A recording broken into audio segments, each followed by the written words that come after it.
Here are the 10 players who are still uncommitted in the class of 2025. Only 3 5-star prospects, Nate Ament, Koa Pete, and Braden Burries, are left on the board. And here to give us the latest on their recruitments is our own Travis Branham.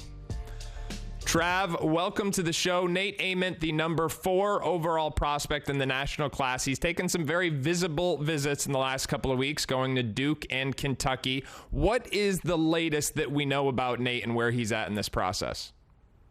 Yeah, so Duke is one of these teams that has been involved for a very long time. They have established themselves firmly in the mix for this recruitment.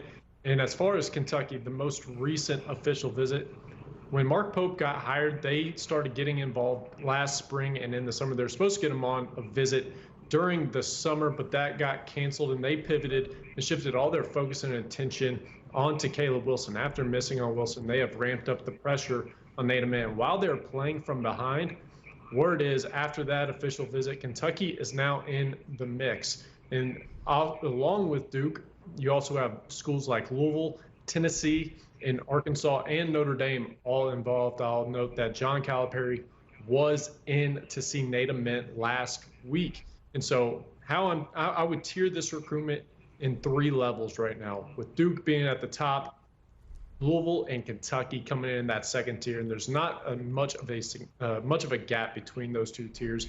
And then Notre Dame and Tennessee. And the wild card here is Arkansas. As I said, John Calipari was in there to see him last week, and I'm keeping my eye, see if there's another curveball thrown at us in a potential visit going down to see the Razorbacks. All right, that would be very interesting because some reports have indicated that Ament could be done with visits, but Trav says that may not necessarily be the case, so that will be something to keep an eye out on. Trav, let's talk about Koa Pete. He's another one that is rumored to be getting closer to a decision. He stars at Perry High School in the state of Arizona, and it sounds like there are 2 local schools that are, I don't want to say at the lead, but certainly at the forefront of his recruiting in Arizona and Arizona State. What are the chances that he stays close to home at one of those 2 spots? At this point, I'd say it's 90%, with that 10% being something that just catches us really by surprise, with him potentially heading to Texas. That's the 3rd school that I am eyeing right now, but I would say they are in a very distant 3rd. And this recruitment has been going back and forth between Arizona State and Arizona. He is keeping his cards very tight to his vest here. He's taking visits to both programs, and I'm anticipating that this recruitment continues to drag on for a couple of weeks. It sounded like the decision could have been coming over the last couple of weeks, but now it sounds like it could continue to drag out. And I would say if we were to see him announce, if we were to see him announce a commitment date in the near future, I personally would like Arizona State's chances in this one. But I think the longer that this recruitment plays out and goes on, the more I start to like Arizona's chances. So right now, I'm looking more towards an early to mid-March decision, and this thing is a toss-up at the moment. All right, Trev, a quick follow-up there, just given some of the timing constraints on that. The longer this goes, the more potential there is for the coaching carousel to start to impact some of these recruitments. Is that a factor that could impact someone like Koa or any of these other players? Without question. These kids are very well aware of the coaching carousel and the possibility for movement. And so as we get closer into March and into those spring months where that starts to pick up, they are going to be monitoring that closely. And we saw this happen most notably with Carter Knox last season.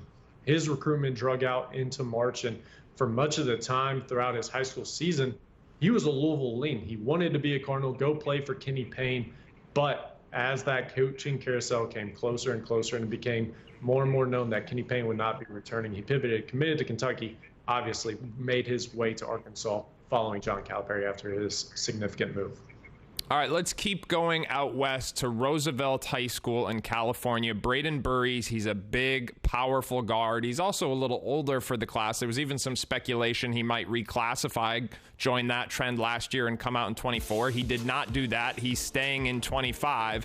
And I think this is one of the more college-ready guards in the class, not just because of the limited physical transition, because he's got that college-ready body, but because he is a multi-level scorer, capable of doing it from all three ranges, really understands how to use his body, how to get to the free throw line. The shooting stroke's been a little streaky this year, but I think it translates long term. So as we look at Burries and all that could be at stake for this guard in terms of an immediate impact freshman, Trav, I'm going to go back to you and just say, like, what is the latest here as we try and assess the status of one of the best available guards in the national class?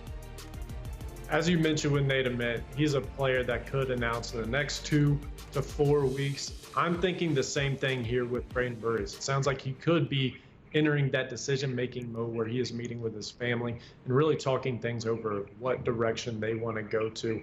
There had been discussions, are we going to visit UCLA, possibly USC? Now, those are visits he can take basically any day that he wants, but I'm not holding my breath if I'm UCLA or USC, especially the Trojans, who just landed the commitment of 5-star guard Elijah Arenas in recent weeks. So right now, it's a bit of a mystery of where he's ultimately going to go. Schools like Tennessee, Alabama, Arizona, and Oregon are all heavily involved here and very much in the mix, but getting a good feel on where he's leaning right now, it is certainly one of the tougher recruitments to gauge over as we head down this final stretch.